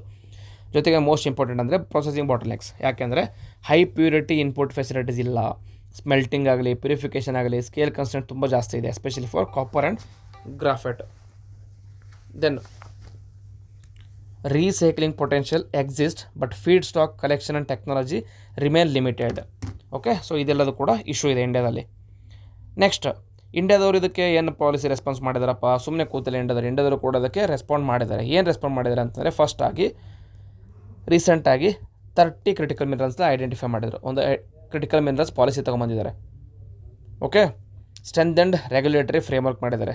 ನೆಕ್ಸ್ಟ್, ನ್ಯಾಷನಲ್ ಕ್ರಿಟಿಕಲ್ ಮಿನರಲ್ ಮಿಷನ್ನ ಲಾಂಚ್ ಮಾಡಿದ್ದಾರೆ. ಅದರ ಪ್ರಕಾರ target of 1200 domestic exploration projects by 2030-2031. At least 1200 domestic exploration projects ನಡಿಬೇಕು. ಆಮೇಲೆ ಅಟ್ಲೀಸ್ಟ್ 15 ಕ್ರಿಟಿಕಲ್ ಮಿನರಲ್ಸನ್ನು ಪ್ರೊಡಕ್ಷನ್ ಮಾಡೋದಕ್ಕೆ ಸ್ಟಾರ್ಟ್ ಮಾಡಬೇಕು ಇಂಡಿಯಾದಲ್ಲಿ. At least 50 critical mining assets overseas ಅಂದರೆ ಬೇರೆ ಕಂಟ್ರೀಸಲ್ಲಿರುವಂಥ ಮೈನ್ಸ್ನ ಅಕ್ವೈರ್ ಮಾಡ್ಕೋಬೇಕು. ದೆನ್ ಕಾಬಿಲ್ ಅಂತಂದರೆ ಒಂದು company, it secured 15,703 hectares in Argentina's Catamarca for lithium exploration. ವರ್ಲ್ಡಲ್ಲಿ ಗ್ರೇಟೆಸ್ಟ್ ಲಿಥಿಯಂ ಬೆಲ್ಟ್ ಯಾವುದಪ್ಪ ಅಂತಂದರೆ ABC ಬೆಲ್ಟ್. ABC ಅಂದರೆ ಅರ್ಜೆಂಟಿನಾ, ಬೊಲಿವಿಯಾ, ಚೈಲಿ ಬೆಲ್ಟ್ ಅಂತ. ಸೊ ಇದರಲ್ಲಿ ಅರ್ಜೆಂಟಿನಾದಲ್ಲಿ ಕಾಬಿಲ್ ಅಂತ ಒಂದು ಕಂಪನಿ ಇಷ್ಟು ಹೆಕ್ಟೇರ್ಸ್ ಆಫ್ ಲ್ಯಾಂಡ್ನ ಅಕ್ವೈರ್ ಮಾಡ್ಕೊಂಡಿದ್ದಾರೆ. ಯಾವುದಕ್ಕೆ? For exploration and extraction of lithium. 2026-27 ಬಜೆಟಲ್ಲಿ ರಿಯರ್ ಅರ್ತ್ ಕಾರಿಡಾರ್ಸ್ನ ಅನೌನ್ಸ್ ಮಾಡಿದ್ದಾರೆ. ಎಲ್ಲಿ? ಒಡಿಶಾ, ಕೇರಳ, ಆಂಧ್ರ ಪ್ರದೇಶ್ ಆ್ಯಂಡ್ ತಮಿಳುನಾಡು. ಜೊತೆಗೆ ಇಂಡಿಯಾ, USA ರೀಸೆಂಟಾಗಿ critical minerals and rare earth elements ಫ್ರೇಮ್ವರ್ಕ್ನು ಕೂಡ ಸೈನ್ ಮಾಡಿದ್ದಾರೆ. ಸೊ ಹಾಗಾಗಿ ಇಂಡಿಯಾ ಕೂಡ ಮೂವ್ ಆಗ್ತಾ ಇದೆ. India has understood the importance of critical minerals. ಹಾಗಾಗಿ ಪಾಲಿಸಿ ಎಲ್ಲ ತೊಗೊಂಡ್ಬರ್ತಾ ಇದೆ. ಸೊ ಇವಾಗ ಏನಂತಂದರೆ ಮಿಷನ್ನಿಂದ ಎಕ್ಸಿಕ್ಯೂಷನ್ ಮಾಡೋದೇ ಇಂಪಾರ್ಟೆಂಟ್. ಏನಂದರೆ ಪ್ರೊಸೆಸಿಂಗ್ ಮತ್ತು ರಿಫೈನಿಂಗ್ನ ನ್ಯಾಷನಲ್ ಇಂಡಸ್ಟ್ರಿಯಲ್ ಪ್ರಯಾರಿಟಿಗೆ ಮಾಡ್ಕೊಳ್ಳಿ. ದೆನ್ ಪ್ರೈವೇಟ್ ಕ್ಯಾಪಿಟಲ್ನ ಅಟ್ರ್ಯಾಕ್ಟ್ ಮಾಡಬೇಕು. ಅವ್ರನ್ನ ಅಟ್ರ್ಯಾಕ್ಟ್ ಮಾಡಬೇಕಂದ್ರೆ ಪ್ರಾಪರಾಗಿ ಜಿಯೋಲಜಿಕಲ್ ಡಾಟಾ ಕೊಡಬೇಕು ನೀವು. ಪ್ರೆಡಿಕ್ಟೇಬಲ್ ಅಪ್ರೂವಲ್ಸ್ ಇರಬೇಕು ಮತ್ತು ರಿಸ್ಕ್ ಶೇರಿಂಗ್ ಇರಲಿ. ಸಡನ್ನಾಗಿ ರಿಸ್ಕ್ ಆಯಿತು ಅಂದರೆ ಅಥವಾ ಏನಾದರೂ ಲಾಸ್ ಆಯಿತು ಅಂದರೆ ಅದನ್ನು ಕಂಪೆನ್ಸೇಟ್ ಮಾಡೋದಕ್ಕೂ ಕೂಡ ರೆಡಿ ಇರಬೇಕು ನೀವು. ಆಮೇಲೆ ನೆಕ್ಸ್ಟು ಸ್ಟ್ರಾಟಜಿಕ್ ಸ್ಟಾಕ್ ಪ್ರೈಸ್ನ ಆಪ್ರೇಷನಲೈಸ್ ಮಾಡೋದಕ್ಕೆ ಟ್ರೈ ಮಾಡಿ. ರಿಸರ್ಚ್ ಆ್ಯಂಡ್ ಡೆವಲಪ್ಮೆಂಟ್ನ ಇಂಪ್ರೂವ್ ಮಾಡಿ. ನೆಕ್ಸ್ಟ್, ರೀಸೈಕ್ಲಿಂಗ್ ಇನ್ಫ್ರಾಸ್ಟ್ರಕ್ಚರ್ ಮತ್ತು ಟೆಕ್ನಾಲಜಿನ ಸ್ಕೇಲ್ ಮಾಡಿ. ಆಲ್ರೆಡಿ ಯೂಸ್ ಮಾಡ್ತಿರುವಂಥ ಎಲೆಕ್ಟ್ರಿಕ್ ವೆಹಿಕಲ್ಸ್ ಆಗಲಿ, ರೀಯೂಸಬಲ್ ವೆಹಿಕಲ್ಸ್ ಆಗಲಿ, ಅದನ್ನು ಪ್ರಾಪರಾಗಿ ರೀಯೂಸ್ ಮಾಡೋದಕ್ಕೆ ಹೆಲ್ಪ್ ಮಾಡಿ. ಇದನ್ನು ರೀಯೂಸ್ ಮಾಡೋಕ್ಕಂದರೆ ಇನ್ಫ್ರಾಸ್ಟ್ರಕ್ಚರ್ ಇಂಪ್ರೂವ್ ಮಾಡಿ. ದೆನ್ ಓವರ್ಸೀಸ್ ಸಪ್ಲೈನ ಡೈವರ್ಸಿಫೈ ಮಾಡಿ to trusted partners and build skilled workforce ಮತ್ತು ಟೆಕ್ನಾಲಜಿಕಲ್ ಕ್ಯಾಪಿಟಲ್ನ ಬಿಲ್ಡ್ ಮಾಡಿ ಅಂತ ಹೇಳ್ತಾ ಇದ್ದಾರೆ. So these are very good suggestion ಅಂತಲೇ ಹೇಳ್ಬೋದು. ಆ್ಯಂಡ್ ಆರ್ಟಿಕಲ್ ಕೂಡ ತುಂಬ ಇಂಪಾರ್ಟೆಂಟ್ ಆಗಿದೆ. ಈ ವರ್ಷ ಯಾರಾದರೂ ಮೇನ್ಸ್ ಬರೀತಾ ಇದ್ದರೆ this article becomes very important. At least 50 marker question answer ಇದೆ ಇದರಲ್ಲಿ.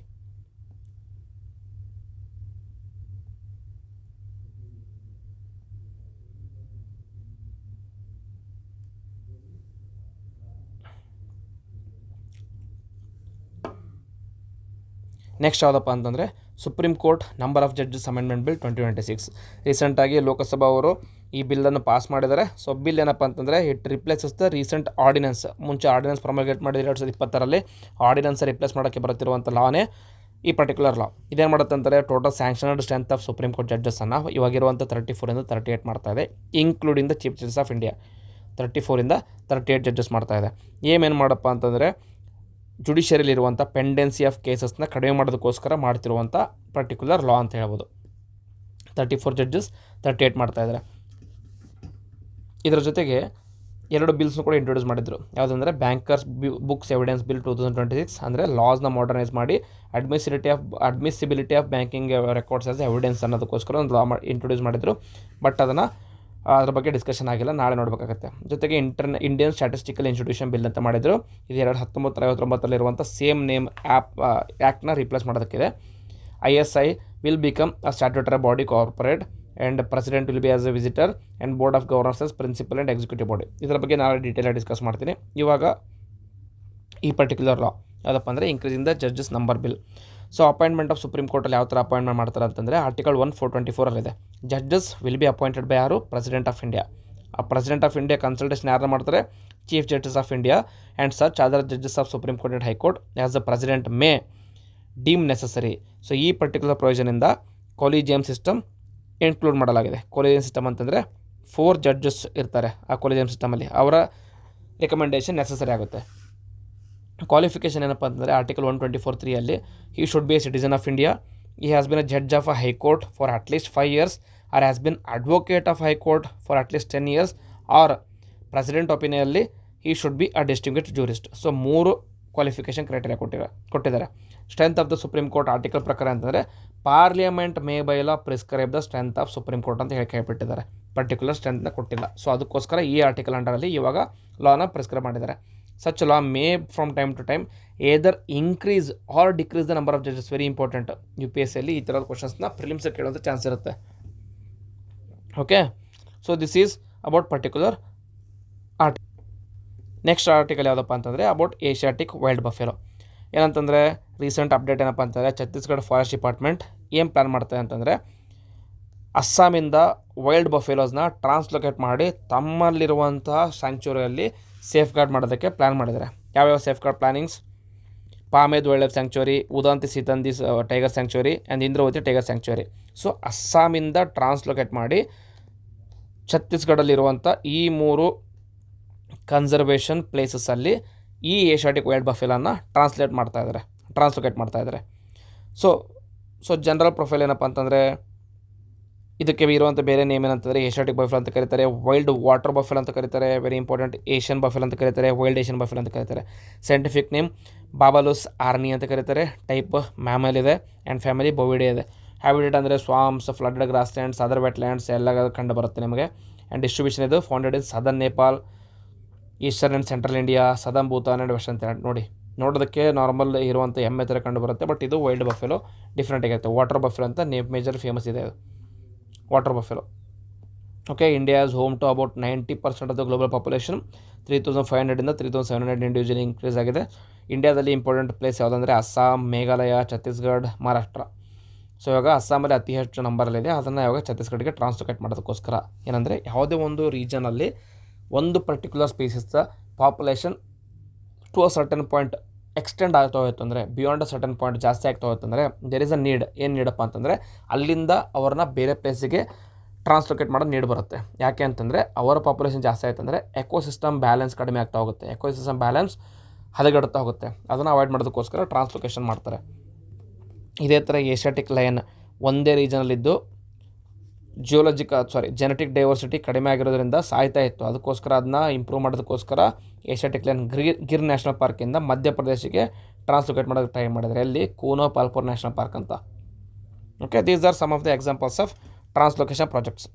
ಸೊ ಬಿಹೇವಿಯರ್ ಅಂದರೆ it is both diurnal and nocturnal animal. Reproduction males reach reproductive maturity at the age of 1.5 years, female reach reproductive maturity at 1.3 years. Herbivores ಇರುತ್ತೆ, ಅದು feeding aquatic plants etcetera. Threats ಏನಂದರೆ parasite, disease, hunting, loss of habitat, interbreeding with domestic ಮೆಸಸ್ etcetera.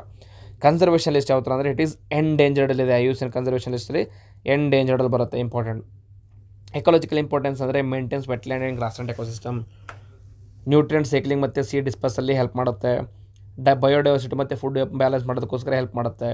So this is significance of water buffalo. ಇನ್ನೊಂದೇನಪ್ಪ ಅಂತಂದರೆ this particular water buffalo ಅಥವಾ asiatic buffalo ಅಂತಂದರೆ it is largest bovine in the world and a key species for healthy wetlands and grassland. Very important, largest wild bovine. Okay, wild bovine ಅಂತ ಕರೀತಾರೆ. ಬೊವಿನ್ ಅಂದರೆ ಏನು? Bison, ಎಮ್ಮೆ, ಕೋಣ, ಆ ಜಾತಿಯಲ್ಲಿರುವಂಥ ಬೊವಿನ್ ಅಂತ ಕರೀತಾರೆ. ಓಕೆ, ಸೊ ಅದರಲ್ಲಿ ಲಾರ್ಜೆಸ್ಟ್ ಯಾವುದು ಇದೆ ವಾಟರ್ ಬಫೆಲೋ. ನೆಕ್ಸ್ಟ್ ಏನಪ್ಪ ಅಂತಂದರೆ ಒಂದು ಇಂಪಾರ್ಟೆಂಟ್ ಎಡಿಟೋರಿಯಲ್ ಬಂದಿತ್ತು. ಆ ಎಡಿಟೋರಿಯಲ್ ಯಾವುದ್ರ ಬಗ್ಗೆ ಮಾತಾಡ್ತದೆ ಅಂತಂದರೆ it is talking about AI and cyber threats reshaping global security ಅಂತ. ಸೊ ಇದೇನು ಮಾತಾಡುತ್ತೆ ಸಿಂಪಲಾಗಿ ಹೇಳ್ಬೇಕಂತಂದರೆ, so AI has transferred the cyber threats. ಮುಂಚೆ ಇದ್ದಂಥ ಸೈಬರ್ ಥ್ರೆಟ್ಸ್ನ ಇವಾಗ ಕಂಪ್ಲೀಟ್ಲಿ ಚೇಂಜ್ ಮಾಡಿದೆ. ಟ್ರೆಡಿಷನಲ್ ಏನಿರ್ತಿತ್ತು ಸೈಬರ್ ಥ್ರೆಟ್ಸ್, ಮಾಲ್ವೇರ್ ಆಗಲಿ, ವೈರಸ್ನ ಇನ್ಕ್ಲೂಡ್ ಮಾಡೋದಾಗಲಿ, ಅಥವಾ ರ್ಯಾನ್ಸಮ್ ವೇರ್ ಅಂದರೆ ಏನಾದರೂ ಒಂದು ಥ್ರೆಟ್ನ ಹಾಕಿ ದುಡ್ಡು ಕೇಳೋದಾಗಲಿ, ಅಥವಾ ಫಿಶಿಂಗ್, ಯಾರ್ದೋ ಒಬ್ಬರದು ಐಡೆಂಟಿಟಿನ ಬೇರೆ ಥರ ಫಿಶಿಂಗ್ ಮಾಡೋದು, ಡಾಟಾ ಬ್ರೀಚ್ ಮಾಡೋದಾಗಲಿ, ಇನ್ಸೈಡರ್ ಅಟ್ಯಾಕ್ಸ್ ನಡೀತಾ ಇತ್ತು. ಬಟ್ ಇವಾಗ AI ಎನೇಬಲ್ಡ್ ಯಾವ ಥರ ಥ್ರೆಟ್ ಆಗಿದೆ ಅಂದರೆ, ಆ ಮಾಲ್ವೇರ್ ಇರುತ್ತಲ್ಲ virus, it become self learning. ತಾನೇ ಲರ್ನ್ ಮಾಡೋಕ್ಕೆ ಸ್ಟಾರ್ಟ್ ಮಾಡುತ್ತೆ. ಆ್ಯಂಡ್ ಎ ಜನರೇಟೆಡ್ ಫಿಶಿಂಗ್, ಮುಂಚೆ ಬರೀ ಫಿಶಿಂಗಲ್ಲಿ ಅಂತಂದರೆ ಒಬ್ಬರನ್ನ ಇನ್ನೊಬ್ಬರು ಏನಂತಾರೆ ಕಾಪಿ ಮಾಡೋದು. ಇವಾಗ ಒಂದು ಅಕೌಂಟ್ ಇರುತ್ತೆ, ಸೊ ಅಕೌಂಟಲ್ಲಿ ಬೇರೆ ಯಾರ್ದೋ ನೇಮ್ ಇರುತ್ತೆ, ಅವ್ರ ಫೋಟೋ ಪ್ರೊಫೈಲ್ ಇರುತ್ತೆ, ಸೊ ಆ ಪ್ರೊಫೈಲ್ ಇರುವಂಥ ನೇಮ್ನ ಪ್ರೊಫೈಲ್ನ ಯೂಸ್ ಮಾಡ್ಕೊಳ್ಳೋದು ಅಷ್ಟೇ. ರಿಯಲ್ ಆಗಿ ಆ ಪರ್ಸನ್ ಇರಲ್ಲ, ಬಟ್ ಆ ಪರ್ಸನ್ ಹೆಸರಲ್ಲಿ ಫಿಶಿಂಗ್ ಮಾಡೋ ಟ್ರೈ ಮಾಡ್ತಾರೆ. ಸೊ ಇವಾಗ A generated phishing becomes very easy.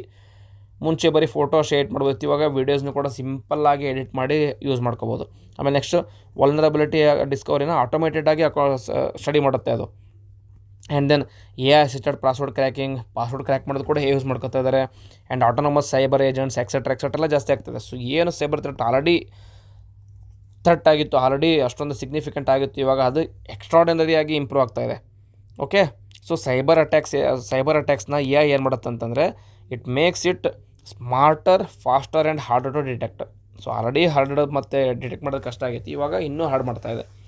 So threat to zero trust architecture ಏನಪ್ಪ ಅಂತಂದರೆ ಝೀರೋ ಟ್ರಸ್ಟ್ ಪ್ರಿನ್ಸಿಪಲ್ ಏನಂತಂದರೆ never trust always verify principle ಇರುತ್ತೆ. So AI weakens it through identity spoofing, AI generated credentials, insider threat simulation, autonomous agents bypassing, authentication systems. ಇದೆಲ್ಲ ಮಾಡೋದ್ರಿಂದ trust principle ಅಥವಾ zero trust principle ಇರುತ್ತಲ್ಲ ಅದು break ಆಗುತ್ತೆ. ಯಾಕೆಂತಂದರೆ it is easy to fool someone with the help of spoofing. So even advance systems needs redesign because of artificial intelligence. ಇವಾಗ AI is changing military strategy ಕೂಡ, ಯಾಕೆಂದರೆ autonomous drones, target recognition, electronic warfare, battleground intelligence, missile detection ಎಲ್ಲದನ್ನು ಕೂಡ ಮುಂಚೆ human beings ಮ್ಯಾನ್ಯಲಾಗಿ ಮಾಡಬೇಕಾಗಿತ್ತು, ಇವಾಗ ಇದೆಲ್ಲದನ್ನು ಕೂಡ ಯಾರು ಮಾಡ್ತಾಯಿದ್ದಾರೆ? ಎ ಮಾಡ್ತಾಯಿದೆ. ಎಕ್ಸಾಂಪಲ್ ಅಂದರೆ Russia Ukraine war, Israel Iran ಕಾನ್ಫ್ಲಿಕ್ಟಲ್ಲಿ AI assisted missile interception, autonomous loitering munitions ಎಲ್ಲದನ್ನು ಯೂಸ್ ಮಾಡಿದ್ರು. ಆಪರೇಷನ್ ಸಿಂಧೂರಲ್ಲೂ ಕೂಡ ಇಂಡಿಯಾ ಯೂಸ್ ಮಾಡಿತ್ತು. Okay, so this is the significance of AI ಅಂತ ಹೇಳ್ಬೋದು. So shift from manpower to intensive warfare to algorithm driven warfare. So manpower intensive ವಾರ್ಫೇರಿಂದ algorithm driven warfare ನಡೆಯೋಕ್ಕೆ start ಆಗುತ್ತೆ ಮುಂದೆ. Next rise of agentic AI ಅಂದ್ರೇನು? First generative AI ಬಗ್ಗೆ ಮಾತಾಡ್ತೀನಿ. Generative AI ಅಂತಂದರೆ produces content based on the prompts. ನೀವೇನು prompt ಕೊಡ್ತೀರ ಅದ್ರ ಮೇಲೆ ಏನೋ ಜನರೇಟ್ ಮಾಡುತ್ತೆ. For example ChatGPT is an example of generative AI. ChatGPT ಆಗಲಿ, ಕ್ಲೌಡ್ ಆಗಲಿ, ಜೆಮಿನಿ ಆಗಲಿ. ಇವಾಗ ಏಜೆಂಟಿಕ್ ಎ ಬಂದಿದೆ. ಏಜೆಂಟಿಕ್ ಎ ಅಂತಂದರೆ ಇಟ್ ಆ್ಯಕ್ಟ್ಸ್ ಆಟೋನಮಸ್ಲಿ ಪ್ಲ್ಯಾನಿಂಗ್ ಮಾಡೋದಾಗಲಿ, ಟಾಸ್ಕ್ ಎಕ್ಸಿಕ್ಯೂಟ್ ಮಾಡೋದಾಗಲಿ, ಮೇಕಿಂಗ್ ಡಿಸಿಷನ್ಸ್ ಆಗಲಿ, interacting with multiple agent systems ಆಗಲಿ ಎಲ್ಲದನ್ನು ಕೂಡ ಆವಾಗೇ ಮಾಡುತ್ತೆ. ಸೊ ಏಜೆಂಟ್ ಥರ ಕೆಲಸ ಮಾಡುತ್ತೆ, ಏಜೆಂಟಿಕ್ ಎ ಅಂತ ಕರೀತಾರೆ. ಸರಿನಾ? ಸಿಸ್ಟಮ್ ಇಂಪ್ಲಿಕೇಶನ್ ಅಂತಂದರೆ autonomous cyber attacks with minimal human intervention. So agentic A use ಮಾಡಿಕೊಂಡು ಸೈಬರ್ ಅಟ್ಯಾಕ್ಸ್ನ ಮಾಡೋದು ತುಂಬ ಈಸಿ ಆಗುತ್ತೆ. Next A I and zero day vulnerabilities ಅಂದರೆ ಪ್ರೀವಿಯಸ್ಲಿ ಅನ್ನೋನ್ ಸಾಫ್ಟ್ವೇರ್ ಫ್ಲಾಸ್. ಆ ಸಾಫ್ಟ್ವೇರ್ಗೆ ಫ್ಲಾ ಇದೆ ಅಂತ ಗೊತ್ತಿರ್ತಿದ್ದಿಲ್ಲ, ಯಾಕಂದರೆ ಹ್ಯೂಮನ್ ಅವರು ಸಾಫ್ಟ್ವೇರ್ನ ಟೆಸ್ಟ್ ಮಾಡಿದಾಗ ಅದಕ್ಕೆ ಫ್ಲಾಸ್ ಅಥವಾ ಡ್ರಾಬ್ಯಾಕ್ಸ್ ಇಲ್ಲ ಅಂತ ಕನ್ಸಿಡರ್ ಮಾಡಿ ಅದನ್ನ ಎಸ್ ಅಂತ ಕಳಿಸಿರ್ತಾರೆ. ಬಟ್ ಎ ಐ ಯಾವ ಥರ ಅಂದರೆ ಎಷ್ಟೊಂದು ಮುಂದೆ ಹೊರದಿದೆ ಅಂದರೆ A I can easily identify certain flaws. So advanced A I can discover vulnerabilities rapidly, exploit them automatically and launch attacks before the developers issue security patches. So ಡೆವಲಪರ್ಸನ್ನು identify ಮಾಡಿ security ಪ್ಯಾಚಸ್ನ ಇಶ್ಯೂ ಮಾಡೋದಕ್ಕಿಂತ ಮುಂಚೆನೇ A I attack ಮಾಡೋಕ್ಕೆ start ಮಾಡುತ್ತೆ. So this will significantly increase the cyber risk of technologies. Next A I shift the global power. ಏನಂತಂದರೆ A I is an emerging as a determinant of military superiority, economic competitiveness, technological leadership, intelligence capabilities. ಎಲ್ಲದನ್ನು ಯಾವುದರ ಮೇಲೆ ಅಳಿತಾ ಇದ್ದಾರೆ ಅಂದರೆ how big the A I has impacting the particular country. So ಆ ಕಂಟ್ರೀಸಲ್ಲಿ A I ಯಾವ ಥರ ಇಂಪ್ಯಾಕ್ಟ್ ಮಾಡ್ತಾ ಇದೆ, ಆ ಕಂಟ್ರಿ ಎ ಐ ಮೇಲೆ ಯಾವ ರೀತಿ ಹೋಲ್ಡ್ ಇದೆ ಅನ್ನೋದ್ರ ಮೇಲೆ ಇದನ್ನೆಲ್ಲದನ್ನು ಕೂಡ ನಾವು ಅಳಿತಾ ಇದ್ದೀವಿ ಇವಾಗ. So countries leading in A I development may dominate the future geopolitical power. ಯಾವ ಥರ ಆಗಲೇ ಕ್ರಿಟಿಕಲ್ ಮಿನರಲ್ಸ್ ಡಾಮಿನೇಟ್ ಮಾಡುತ್ತಂದಲ್ಲ, ಅದೇ ಥರ ದಿಸ್ ಪರ್ಟಿಕ್ಯುಲರ್ ಎ ಐ ಮೇಲೆ ಡಾಮಿನೇಟ್ ಮಾಡ್ತಿರುವಂಥ ಕಂಟ್ರಿ ಫ್ಯೂಚರ್ನ ಡಾಮಿನೇಟ್ ಮಾಡುತ್ತೆ. ಸೊ ಚೈನಾ ನೋಡಿ ಎ ಐ ಎಲ್ಲೂ ಫುಲ್ ಡೆವಲಪ್ಡ್ ಇದೆ, ಕ್ರಿಟಿಕಲ್ ಮಿನರಲ್ಸಲ್ಲೂ ಕೂಡ ಅಡ್ವಾಂಟೇಜ್ ಪೊಸಿಷನಲ್ಲಿದೆ. ಹಾಗಾಗಿ China is touted to be the next already big ಥಿಂಗೆ, but it is touted to replace U S ಅಂತ ಹೇಳ್ಬೋದು. Then lower barriers for non state actors. Earlier ಏನಿತ್ತು ಅಂದರೆ sophisticated cyber attacks required state level resources. ಓಕೆನಾ? State level resource ಅಂದರೆ country support ಮಾಡ್ತಾಯಿದ್ರು ಅವರಿಗೆ attack ಮಾಡೋದಕ್ಕೆ. ಇವಾಗ ಏನಂತಂದರೆ terrorist organisations, criminal groups, activist, rogue actors etcetera ಈಸಿಯಾಗಿ ಅದನ್ನ ಹ್ಯಾಕ್ ಮಾಡ್ಕೋಬೋದು. They can easily learn through A I ಅಂದರೆ ಲರ್ನ್ ಮಾಡ್ಕೊಂಡು ಏಜೆಂಟಿಗೆ ಯೂಸ್ ಮಾಡ್ಕೊಂಡು ಸಿಂಪಲ್ಲಾಗಿ ಅದನ್ನ ಹ್ಯಾಕ್ ಮಾಡ್ಬೋದು. So this has resulted in democratisation of offensive capabilities complicate the national security. ಏನಂತಂದರೆ ಮುಂಚೆ ನ್ಯಾಷನಲ್ ಸೆಕ್ಯೂರಿಟಿಗೆ ಥ್ರೆಟ್ ತರುವಂಥ cyber attacks only state sponsor ಮಾಡಿರುವಂಥ ಆ್ಯಕ್ಟರ್ಸಿಂದ ಸಾಧ್ಯ ಇತ್ತು. ಇವಾಗ ಯಾರು ಬೇಕಾದರೂ ಕೂಡ ಕಲಿತು ಅಟ್ಯಾಕ್ ಮಾಡ್ಬೋದು. ನೆಕ್ಸ್ಟ್ ಏನಪ್ಪ ಅಂದರೆ ರಿಸ್ಕ್ ಅಸೋಸಿಯೇಟೆಡ್ ವಿತ್ ಎ ಏನಂತಂದರೆ hallucinations. A generates inaccurate or fabricated information. So ಇದು ಪ್ರಾಪಗಂಡ ಮಾಡೋದಕ್ಕೆ ತುಂಬ ಈಸಿ ಆಗಿಬಿಡುತ್ತೆ. ಈ ಸರಿ 2026 ವರ್ಲ್ಡ್ ಕಪ್ಪಲ್ಲಿ ಅರ್ಜೆಂಟೀನಾ ಅಥವಾ ಮೆಸ್ಸಿ ಮೇಲೆ ಇದೇ ರೀತಿಯಾದಂಥ ಟ್ಯಾಕ್ಟಿಕ್ನ ಯೂಸ್ ಮಾಡಲಾಗಿತ್ತು. So Messi Zionist, Messi Israel support ಮಾಡ್ತಾನೆ, ಆ ರೀತಿಯೆಲ್ಲ ಮಿಸ್ಇನ್ಫಾರ್ಮೇಷನ್ನ ಪ್ರಮೋಟ್ ಮಾಡಿ ಪ್ರೊಪಗಂಡ ಸ್ಪ್ರೆಡ್ ಮಾಡಲಾಗಿತ್ತು. ನೆಕ್ಸ್ಟ್ ವೆರಿ ಇಂಪಾರ್ಟೆಂಟ್ ಏನಪ್ಪ, algorithmic bias. So training the data biases to influence A decisions. So data biases already ಒಂದು ಹ್ಯೂಮನ್ ಬೀಯಿಂಗಲ್ಲಿ ಒಂದು ಬಯಾಸ್ ಇರುತ್ತೆ. ಈ ಪರ್ಟಿಕ್ಯುಲರ್ ರೇಸ್ ಈ ಥರ, ಈ ಪರ್ಟಿಕ್ಯುಲರ್ ಜಾತಿ ಈ ಥರ, ಈ ಪರ್ಟಿಕ್ಯುಲರ್ ಕಾಸ್ಟ್ ಈ ಥರ, ಈ ಪರ್ಟಿಕ್ಯುಲರ್ ರೀಸನ್ ಈ ಥರ ಅಂತ ಒಂದು ಬಯಾಸ್ ಇರುತ್ತೆ. ಆ ಬಯಾಸ್ನೇ ಎ ಐಲಿ ನೀವು ಫಿಲ್ ಮಾಡಿ ಕಳಿಸಿದ್ರಂದರೆ ಎ ಐ ಕೂಡ ಅದೇ ಥರ ಥಿಂಕ್ ಮಾಡೋಕ್ಕೆ ಸ್ಟಾರ್ಟ್ ಮಾಡುತ್ತೆ. ಓಕೆ, ಈ particular religion is associated with terrorism, ಈ particular caste is associated with like theft ಆಗಲಿ ಎಕ್ಸೆಟ್ರಾ. ಸೊ ಅದೇ ಬಯಾಸಸ್ ಎ ಐಲ್ಲೂ ಕೂಡ ಕಂಡುಬರೋಕ್ಕೆ ಸ್ಟಾರ್ಟ್ ಆಗುತ್ತೆ. ಸೊ ಆ ಎ ಐ ಬಂದಿರುವಂಥ ಬಯಾಸಸ್ ಆಲ್ಗೋರಿದಮಿಂದ ಹ್ಯೂಮನ್ ಬೀಯಿಂಗ್ಸು ಕೂಡ ಇನ್ಫ್ಲೂಯೆನ್ಸ್ ಮಾಡೋಕ್ಕೆ ಸ್ಟಾರ್ಟ್ ಮಾಡುತ್ತೆ. Okay, and autonomous decision making. ಏನು ಮಾಡುತ್ತೆ, may act unpredictably without human oversight. Okay, so ಇದು ಕೂಡ ಸಾಧ್ಯ ಇರುತ್ತೆ. Next algorithmic radicalisation. ಇದೇನು ಮಾಡುತ್ತೆ ಅಂದರೆ recommendation systems can push users toward extreme use. ನೀವು ಇನ್ಸ್ಟಾಗ್ರಾಮಲ್ಲಿ ನೋಡಿರ್ತೀರ, ನೈಟ್ ಟೈಮಲ್ಲಿ ಮಲಗುವಾಗ ನೋಡುವಾಗ ಯಾವುದೋ ಒಂದು ಸಿಂಪಲ್ ಒಂದು ಹಾರರ್ ವೀಡಿಯೋನ ನೋಡಿದ್ರಿ ಅಂತಂದರೆ ಫುಲ್ ನೈಟ್ ಅಥವಾ ನೆಕ್ಸ್ಟ್ ಒಂದು 2-3 ಡೇಸ್ ನಿಮ್ಮ ಆಲ್ಗೊರಿದಮ್ ಯಾವುದಾದ್ರು ತುಂಬಿರುತ್ತೆ ಅಂದರೆ ಓನ್ಲಿ ಹಾರರ್ ವೀಡಿಯೋಸ್ನ ತುಂಬಿರುತ್ತೆ. ಅಥವಾ ನೀವು ಯಾವುದೊಂದು ಗೋರ್ ವೀಡಿಯೋ ನೋಡಿರುತ್ತೆ, ಅವ್ರನ್ನೊಬ್ಬರು ಕೊಲೆ ಮಾಡಿರುವಂಥ ವೀಡಿಯೋ ನೋಡಿದ್ರೆ ಅಂದರೆ ನೆಕ್ಸ್ಟ್ ಒಂದು 2-3 ಡೇಸ್ ನಿಮ್ಮ ಕಂಪ್ಲೀಟ್ ಫೀಡಲ್ಲಿ ಅದೇ ತುಂಬಿರುತ್ತೆ. So it is basically algorithmic radicalisation. So a governance gap ಏನಿದೆ ಅಂತಂದರೆ ಇಂಡಿಯಾದಲ್ಲಿ ಆಲ್ರೆಡಿ ಚಾಲೆಂಜಸ್ ಏನಿದೆ ಅಂತಂದರೆ ಗ್ಲೋಬಲ್ ಸ್ಟ್ಯಾಂಡರ್ಡ್ಸ್ ಇಲ್ಲ, ನೆಕ್ಸ್ಟ್ ಎಥಿಕಲ್ ಡಿಲೆಮಸ್ ತುಂಬ ಇದೆ, ಅಕೌಂಟಬಿಲಿಟಿ ಇಲ್ಲ. ಸೊ ಇದೆಲ್ಲ ಚಾಲೆಂಜಸ್ ಇದೆ. ಹಾಗಾಗಿ ವೆಪನೈಸೇಷನ್ ಆಫ್ ಎ ಮಾಡೋದಕ್ಕೆ ಈಸಿ ಆಗಿದೆ. And also difficulty attributing A enabled cyber attacks. So A enabled ಅಟ್ಯಾಕ್ನ ಅಟ್ರಿಬ್ಯೂಟ್ ಯಾವುದು ಎ ಎನೇಬಲ್ಡ್ ಅಟ್ಯಾಕ್ ಅಂತ ಅಟ್ರಿಬ್ಯೂಟ್ ಮಾಡೋದಕ್ಕೆ ಆಗೋದಿಲ್ಲ. ಸೊ ಇದೆಲ್ಲ ಚಾಲೆಂಜಸ್ ಇದೆ. ನೆಕ್ಸ್ಟ್ ಸೊ ಇಂಡಿಯಾಸ್ ಪರ್ಸ್ಪೆಕ್ಟಿವ್ ಏನಪ್ಪ ಅಂತಂದರೆ ಇಂಡಿಯಾದಲ್ಲಿ ರೀಸೆಂಟಾಗಿ ಡಿಜಿಟಲೈಸೇಷನ್ ರ್ಯಾಪಿಡ್ ಆಗಿದೆ, ಡಿಜಿಟಲ್ ಪಬ್ಲಿಕ್ ಇನ್ಫ್ರಾಸ್ಟ್ರಕ್ಚರ್ ಎಕ್ಸ್ಪ್ಯಾಂಡ್ ಆಗಿದೆ, ಸೈಬರ್ ಅಟ್ಯಾಕ್ಸ್ ಇನ್ಕ್ರೀಸ್ ಆಗ್ತಾ ಇದೆ, ಎಸ್ಪೆಷಲಿ ಕ್ರಿಟಿಕಲ್ ಇನ್ಫ್ರಾಸ್ಟ್ರಕ್ಚರ್ ಮೇಲೆ. ಇಂಪೋರ್ಟೆಡ್ ಎ ಹಾರ್ಡ್ವೇರ್ ಮೇಲೆ ಡಿಪೆಂಡೆನ್ಸಿ ಜಾಸ್ತಿ ಆಗ್ತಾಯಿದೆ. ಸೆಮಿಕಂಡಕ್ಟರ್ ಎಕೋಸಿಸ್ಟಮ್ ಕೂಡ ಬೇರೆ ಕಂಟ್ರೀಸ್ ಮೇಲೆ ಡಿಪೆಂಡ್ ಆಗಿದೆ. So there is need for indigenous A I ಕ್ಯಾಪಬಿಲಿಟೀಸ್.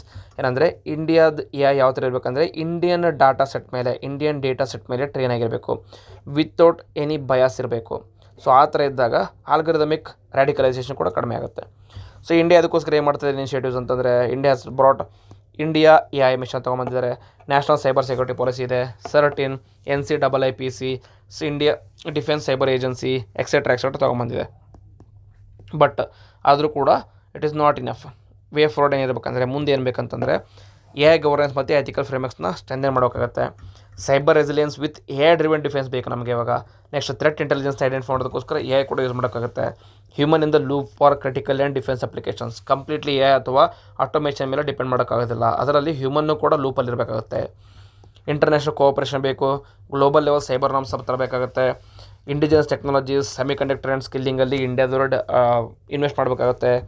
Public private collaboration ಬೇಕಾಗುತ್ತೆ for secure A innovation. So all these ಥಿಂಗ್ಸ್ನ ಮಾಡಿದರೆ ಇಂಡಿಯಾ ಕ್ಯಾನ್ ಅಡ್ರೆಸ್ 2 ಇಶ್ಯೂಸ್. ಒಂದು ಎ ಆದರೆ ಡೆವಲಪ್ಮೆಂಟ್ ಮಾಡಿ ಜಿಯೋಪೊಲಿಟಿಕ್ಸಲ್ಲಿ ಸ್ಟ್ಯಾಂಡ್ನ ಹೋಲ್ಡ್ ಮಾಡ್ಕೊಳ್ಳೋದಾಗಲಿ, ಅಥವಾ ಈ ರೀತಿಯಂತ ಆಗುವಂಥ ಸೈಬರ್ ಥ್ರೆಟ್ಸನ್ನು ಅವಾಯ್ಡ್ ಮಾಡೋದಕ್ಕೋಸ್ಕರ ಎರಡಕ್ಕೂ ಕೂಡ ಹೆಲ್ಪ್ ಆಗುತ್ತೆ. ಸೊ ದಿಸ್ ಈಸ್ ಇವತ್ತಿನ ಇಂಪಾರ್ಟೆಂಟ್ ಆರ್ಟಿಕಲ್ಸ್ ಅಂತ ಹೇಳ್ತೀನಿ. ಸೊ ನಿಮಗೆ ಏನಾದರೂ ಡೌಟ್ ಇತ್ತು ಅಥವಾ ಇಷ್ಟ ಆಗಿತ್ತು ಅಂದರೆ ವಿಡಿಯೋನ ಲೈಕ್ ಮಾಡಿ, ಕಮೆಂಟ್ ಮಾಡಿ, ಹಾಗೆ ಪಾಯಿಂಟ್ಸ್ ನಿಮ್ಮ ವ್ಯೂಸ್ನ ಶೇರ್ ಮಾಡಿ, ಫ್ರೆಂಡ್ಸ್ ಜೊತೆ ಕೂಡ ಶೇರ್ ಮಾಡಿ. ಏನಾದರೂ ಸಜೆಷನ್ಸ್ ಇದ್ದರೆ ಅದನ್ನು ಕೂಡ ಕಮೆಂಟ್ ಬಾಕ್ಸಲ್ಲಿ ಬರೀರಿ. ಸೊ ಇದನ್ನು ಹೇಳ್ತಾ I will end the video. Jai Hind, Jai Karnataka.